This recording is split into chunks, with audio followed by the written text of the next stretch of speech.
Hey Keen traders, this is Chris Keen from a Keen point of view, and this is the 1 minute rundown of the Great Britain Pound USD. As you can see, this pair has been a little bit unpredictable for the last week. We had a bull bear line here, which went in between the daily price resistance at 158.20 and the 50 fib at 157.38. The cross was gapped lower of the below the resistance level to start the week off, and slowly drifted in. It looked like it was on its way to tag the 156.61.382 fib before catching a bid and moving up for the remainder of the week right through the resistance zone, and looking like it was going to tag the top of 159.10. Then the bottom fell out of the pair today with rumors of rating downgrades and so forth. So what are we going to look at for the beginning of the week? What we're going to say is that the top of the current zone is still scattered between 159.10 and 160. So you'd have to say 60 is the top of the current trading range. And then to the downside, I would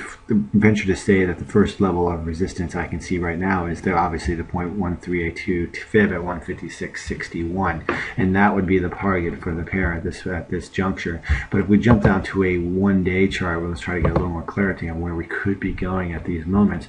You can see that if the pair does manage to break below the 156.61 fib, there's a lot of hot and congested hot air with a lot of congestion down below, and the next real level of significant resistance starts at 155. But we also have a little bit of a spather around 155.75. So what I would do is, if we get a break between 156.61, we could see a push all the way down to 155. So what I'm going to be looking into the new week, we're watching the range between 160 and 155 and see what kind of price action we can get in there, and and we're going to be watching for a hold of 156.61. And also on Monday, we have to keep in text that this move lower was basically fueled by rumors of rating downgrades and so forth. If we don't get those rating downgrades, we could see a resumption of the paired movement to the top side. All right, everybody, good luck trading. Remember to keep your trades keen and have a great weekend.